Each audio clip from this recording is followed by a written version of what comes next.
your amount of votes that you need to win. In other words, folks will figure out a formula where they'll say, I spent this much on the campaign. I spent $1.47 per vote, and this is the low end of the spectrum. So if you're going to spend $1.47, per vote, and you have to get roughly 25,000 votes, then you're going to need to raise $35,000 in that raise. $37.49. This is crazy, right? $37.49 per vote, and this is a big part of the problem with our electoral system right now, and the influence of big money in politics. Because you shouldn't be spending that much money to get someone's support. But the $37.49, it's the most that I know of per vote that's been spent on a campaign, and that is the Republican Darrell Issa, who's richest person in Congress. In the U.S. Congress, that's right, richest person in Congress. He spent $37.49 per vote to get 98,000 votes. That's $3.6 million that he spent on his election. So, we're obviously going to try to work with the lower end of the spectrum, right? Because we're Greens and we're not taking PAC money, and we're not, maybe some of us are multimillionaires and can afford to, self-finance like that. But to be practical, we want to work toward the lower end of the spectrum. So one of the first things you want to find out is that I want to run for county commissioner. Rob, how many votes do you need to win your seat? No, it's something plus one. I want to say, but I think it's just off because I looked at the wrong. But it's like 30,000 plus one. Okay. I don't think that's. You need accurate. That many votes? So yeah, I don't think that's accurate. I think they gave you the wrong information. But what you want to do is you just one of the see things what they won with last time. At the beginning of your campaign, you want to go and take a look at past election results, find out how many votes total were in the election, how many votes each of the candidates got. And another thing that you want to do is kind of gauge, was this in a presidential election year when turnout is high? Or was this in an off year when turnout is very low? Was it a special election? These are also things to think about when you're determining how many votes you need. But if you're setting your fundraising goals based on your number of votes that you need, this will give you an idea of how much money it's going to take to legitimately run this race and win your campaign. So, you take a look at prior campaign finance reports. If you have a federal level office, you're going to look at the Federal Election Commission reports. If you're a state level office or lower, you're going to take a look at the Secretary of State reports. So that's, fundraising goals are really, really important. I know that Hillary said on every page of the slide is fundraising. We can't stress enough. When you build a campaign, it's like an organization that has a short lifespan. The lifespan ends on election day, and then it might start anew. You might win the seat, but no matter what, election day is the end of your election. So you have a short lifespan to build it up. But there are two things that are critical to building up any organization. It's recruitment and fundraising. So when we talk about setting our campaign goals, and we think about how much we need to raise per vote, one of the other things we need to think about is where's my base? What will be my fundraising base? Who will that be? And obviously we discussed that it's not going to be just Greens, right? You're going to be asking independents for money. You might have progressive Democrats that donate to your campaign, and that's a great thing, right? We want to see a lot more of that. So we need to think outside the box. We need to think about, what are some specific constituencies that identify with green policies that I can look to for support in order to recruit people into the campaign. The next thing I'd like to talk about, and I'm doing this old school here, as you can see. I probably should have made a PowerPoint while Hillary was speaking real quick. So we got a racer time happening. So this is the next thing that you need to think about early in your campaign. Your HR goals, okay? Your staffing and your volunteers. You want to get these folks on the front end. You want to start to develop this before you announce your campaign. So let's think a little bit. Does anybody have any ideas about what a good HR goal would be in terms of how many How many staff members do I need on a state house campaign? How many people do I need that are working on the campaign every day? Any ideas?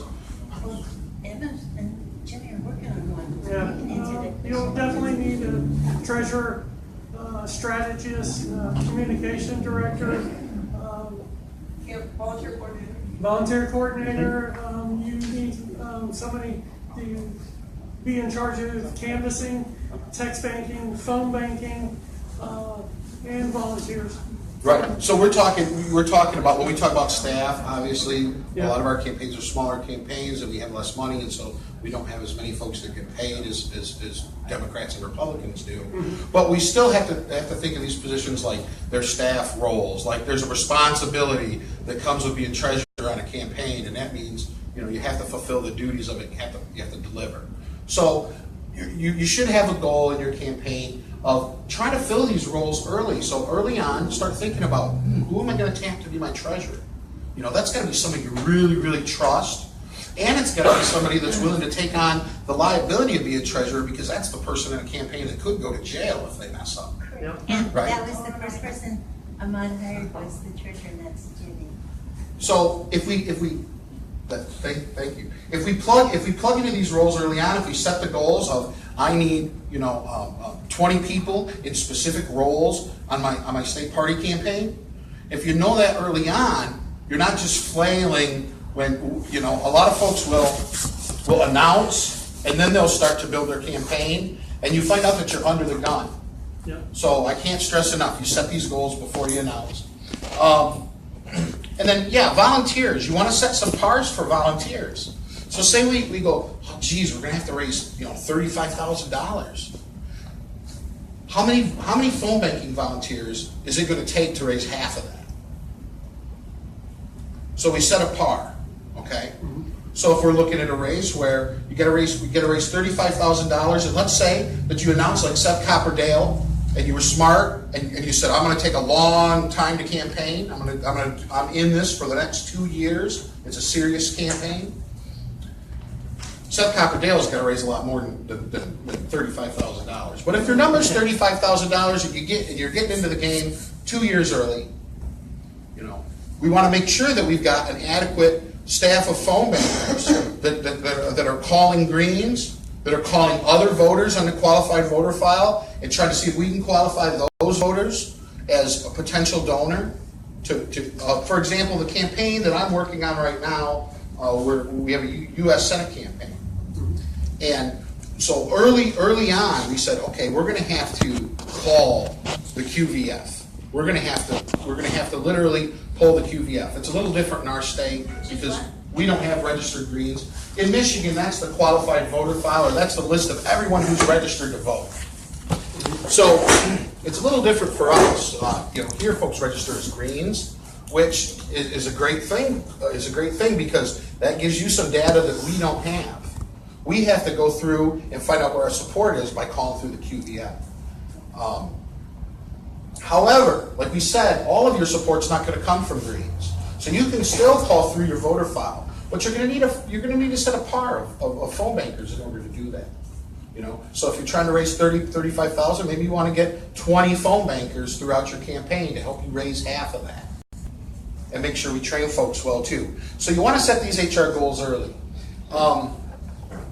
For those folks who were standing back there in that corner when we did the four corners, winning the campaign. So who has some ideas about goals that you would have if your intention was to win? You've got to turn out the vote. Your people that are there to support you have to actually show up and vote the day of the election. And how can we turn out by setting goals? You are going to have to contact people, find out people that are going to be definitely for you. You have to find out people that are going to be maybe for you and need encouragement. And you're going to have to find out which people are, I'll just call them lost causes, because they're the ones that slam the door in your face initially. And you're probably not going to dedicate as much time towards those individuals because you want to be able to sway the maybes to actually show up and vote for you at that election. Absolutely. So when you plan a campaign, a lot of folks advise, and I think it's a good thing to consider, is you plan backwards from get out the vote. Okay? So if we're going to win an election, one goal that we could set is we could set a goal for electioneers. Your goal might be, I want an electioneer in every precinct in my district. Your goal might be, I want to influence X amount of people to actually be election inspectors. I'm not sure what the term is in Florida, but actually poll workers that are working on the inside that are helping to keep people honest. You might in Michigan we have election challengers. You might have a goal of, we want to have so many challengers to be able to challenge ballots when they come through. You know, so and another goal, and this sounds really wild, but we talked about it on the GOTV webinar the other night. In Broward County, you got 577 precincts. Okay, now who's done electioneering during a primary election in August during a hot time?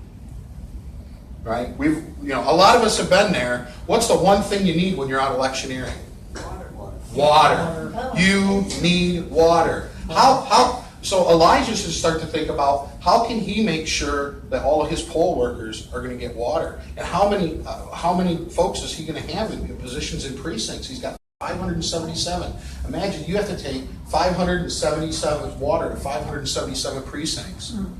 I've never done it on that large of a scale. That's a lot of precincts. We've done county elections, but I think we did like 140 polling places, and it was crazy. We did lunch and water, and the whole campaign office was full of bags lined up, cases of water. So these are things we want to think about, and that sounds like, well, maybe that's not like a real important goal, but it doesn't seem like it now. But when you get to election day and you've got dozens of volunteers that are calling you up on the phone going, I'm dying out here, I got to leave, I need water, I can't keep going. You've got to make sure that you've got runners that can run the water. You got to make sure that on the front end somebody's went and acquired enough for you. So you're setting a lot of pars. That's what I'm getting at. Is you're setting a lot of pars. We're saying, okay, our par is going to be, we're going to try to get 100 electioneers in 100 precincts. So set these pars early on. You want to build smart in order to win your campaign. We have to outwork the other parties, right? So you really have to take a look and say, and this isn't like a numerical goal, but it should be a goal of, we're going to work harder than they're going to work. It's got to be a part of your mindset. People power is where it's at. And so folks might not be coming onto your campaign, but how many people do you need to touch in order to win, right? You need to touch more people than you need votes.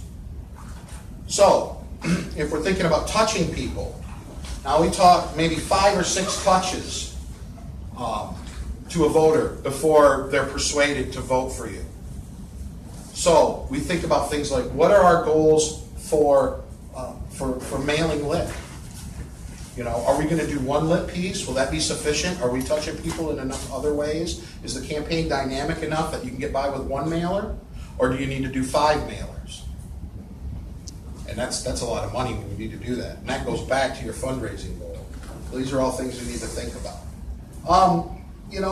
What if you're not running to win? What if instead you're running to run a strong campaign that's maybe not winnable, but you want to build coalitions during the campaign? That's the goal of it. That you're party building and you're developing coalitions. It's amazing that we're here in the CWA building today, and it really speaks to it's a good thing that you have good connections down here in Florida, with unions. In Michigan, we can't get the unions to talk to the Green Party. Right? There's that much of a disconnect. A lot of them don't hear either. So sometimes we're going to do that. We're going to try to party build, and we're going to try to enhance things so that the person that follows us can run a better campaign. And so your campaign might be going out, and you might be the campaign that goes out and makes the initial connection with CWA. Up in Michigan, for us, that would, UAW would be a really strong connection to make. So you want to set goals of who can I connect with in this campaign that's going to help build the party. Okay. You also might be running to advocate or agitate, or as we say, to get our issues out there. A lot of folks will run in a very strong red district where Democrats don't even have a hope of winning that district. So we know that the Green Party would really have an uphill battle to win that district, but we still want our message to be heard, and we've got a candidate that's willing to run. You'd set different kinds of goals. You might not have as strong a fundraising goals, but you might want to be really aspirational in setting your goals to reach the media.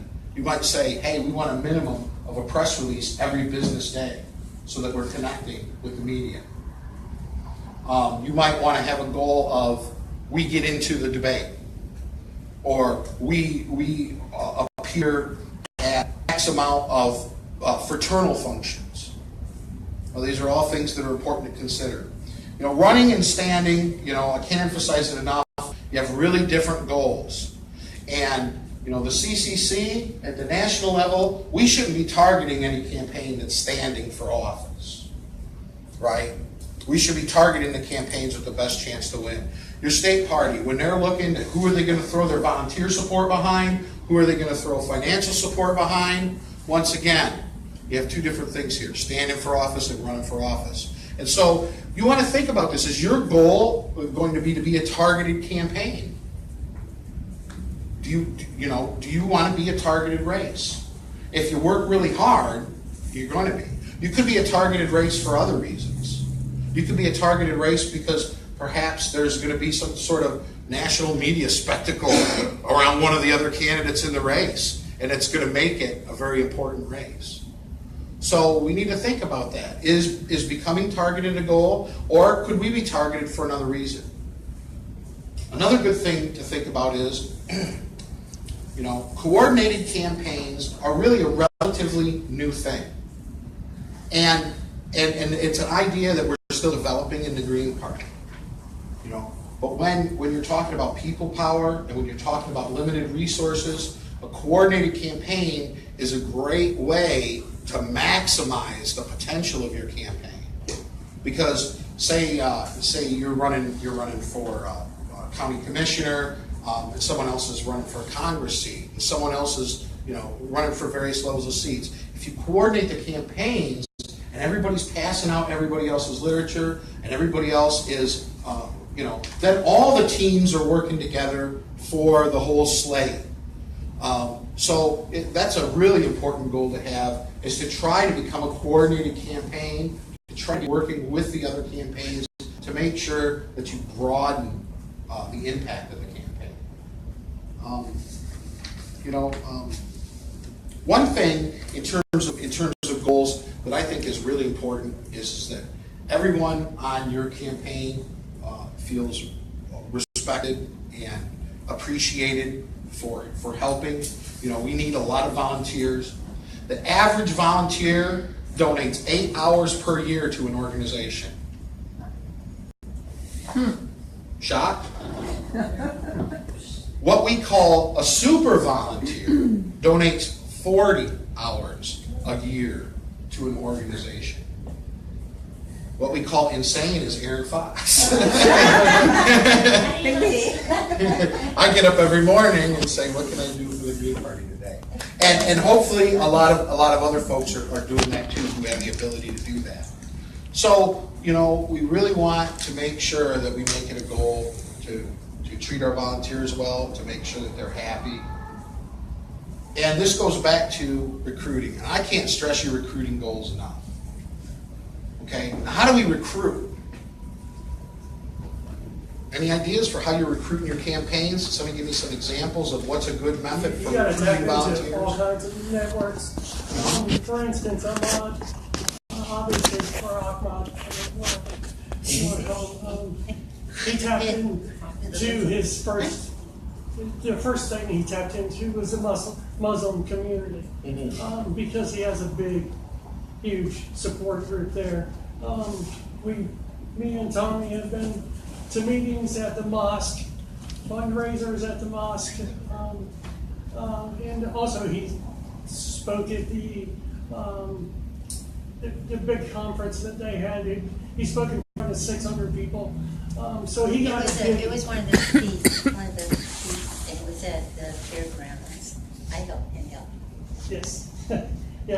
Also, he attends DSA meetings and gets in with them. It's one of our canvassing coordinators is one of the chairs for the DSA.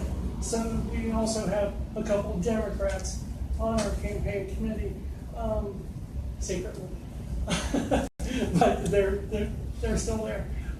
So all those types of communities, you can't run it on Greens alone, like you stated. You have to reach out to every single opportunity that you have, and that's how you build a strong campaign. And actually, it's way better because you get into their mindset as well as what they're thinking and how they go about their business. I'll be honest with you, DSA, they run their meetings much better than the Greens. And we benchmark that. We get a little bit learning, and take that into our business and the way we go about business and more professional and all that. So we're learning from them, they're learning from us. Tommy is in a group. You want to talk about the faculty? Faculty forward. Yeah, faculty forward. Tommy's a professor at St. Leo University, and he's fighting for. Yeah, we have, Florida, of course, yeah, we are not union country over here, in the same way like some of the Northeast and so forth, but right now we have huge focus on forming part-time faculty unions over here, so, we have been, seeing rallies and everything like that and try to support, The fight for 15. Absolutely. And that was spur of the moment. We asked if could speak, and they were like, yeah, and he got up and gave his speech, and everybody loved it. Come along. Yeah, absolutely. Thank Fight you, us thank you. Hey, Curtis, you were on staff. There was a lot to say. The same thing. It's mostly just showing up to events in your local community, volunteer events. A lot of times, especially being Greens, those are going to volunteer events. Are going to be the people that are most likely going to be voting for you. So local events that you can try to get them in that way. Absolutely. Yes. Well, I was just going to kind of piggyback on what Amat did too, because he also identified his constituency. He didn't just go to the Muslim community because he was a Muslim. Right. He looked at it and said, a lot of this voting district is Muslim, so I have a very good chance of running. Yeah. And so therefore, that kind of went into this impetus for him to go. So, that's another thing. So you identify your constituency. What are my chances? Who do I have to target? What are the people that are most likely to vote for me? But that's, And then a lot of the district is work also those groups. MPA, and it's a special election, so it's compressed. Yeah. Yes. I was going to start piggyback on your issues, local issues and all that stuff. Not on environmental, if you're regarding environmental issues, you may want to go to the Sierra Club. Yeah. Contacts in there or other Oceana, different stuff like that. Or if it's criminal justice, some of that, the man moms, you go to different organizations where your local issues, people are fighting and support them and. Absolutely. And I don't want to touch on it too much because I'm going to do a whole module on it later. But you really do want to set some targeting goals early on. And so you want to take a look at the different demographics that are going to be most receptive to the messaging of your campaign. And you want to set goals for how many people in each of those demographics. We'll talk about that a little bit later when we get into voter targeting and voter ID. Does anyone else have any ideas for good goals to set for a campaign? Come on, I know we're Greens have great ideas. Who's got some good ideas? Hillary. So one of the things that I can't say we're doing a bang up job with, but our Superior Court candidate tools, one of his stated goals was to build the party. And so I was like, well, how exactly are we going to do that? So one of the things that we thought about is, so we surveyed all the locals and said, basically it was this quick 5-question survey that I could share, and it was, essentially asking them what out of a handful of 8 or 9 campaign things like fundraising, press, media relations, raising money, social media, work with nation builder. Like, what are they already comfortable with and good at, and what do they need more help with? And then the idea was supposed to be that we can say, okay, everyone really still struggles with fundraising. Let's use this campaign to help them learn fundraising by practicing fundraising. That part we haven't quite gotten to, but that was the idea. Think about if the goal is to build the party, particularly around skill sets, so that next year when they're taking this on more on their own, that we could use the campaign that way. Absolutely. One thing that I'd really like to stress here, as I get to the close of this module, is that you want your goals to be realistic. Okay? It's really important that you don't say, well, I'm going to run to be on the school board and I'm going to raise $1 million. Okay? You really want to have a very good understanding of how can I reach these goals? What is the pathway to the goal? How do I get from A to B? And in doing that, keep your goals grounded, keep them realistic. When we look at large races, I'm not sure about Florida. In Michigan, last year, we had a lot of congressional candidates. And the thing is most of those congressional candidates were standing. But when I'd speak to those candidates, they'd say, Bernie, and everybody's really disaffected right now, and I got to get at least 40%. There's got to be 40% of people out there that are going to vote for me. But this was a candidate that also had to run a business every day. He has a mom and pop business. So he didn't really have a lot of time. It was unrealistic for him to think that he was going to be able to get that type of margin. So, if you're standing for office or running to win, set reasonable goals on the front end and make sure that you have strong goals before you announce. It's one thing that I see happen in campaign after campaign is that folks say, I'm going to run. And they really haven't done the work on the front end that needs to be done before doing that. And then once they're running, they say, well, I'm going to run for a statewide race. And 2 weeks later, they're like, I don't have gas money to do this. But in that case, it might have been much more realistic for that green to say, I'm going to campaign and run for school board. So let's try to set goals that are realistic, that we know that we can attain. And if you're running to win, make sure that the office you're running for is an office that you're capable of winning. I had a couple more things, but I'm going to cut it short so that we stay on schedule. I think we got the main point of this module across. We're going to get into some real nuts and bolts of the campaign when we come back from lunch, when we talk about how to write your campaign plan and how to write a budget. We're going to show you all how to do that. Yeah, so a couple things. We're in Florida. We're not running a Senate seat in Michigan, so please don't be freaked out scared by the numbers and the dollar amounts that he's been throwing out there. Okay, you can do a lot with a very little bit of money, and I'm happy to talk to people about that. The other thing is for lunch, if you don't have lunch, there's a College Park a diner, like 2 minutes walk this way, and there's another one, something cafe, that's about 10 minutes that way. You can just stay on the main street. Is across the street. Across the street. So there are several things in the area, and our restart time is 1:15. Okay. So if everybody could be conscious of that so we can get started again today, and thank you all for coming out. Thanks,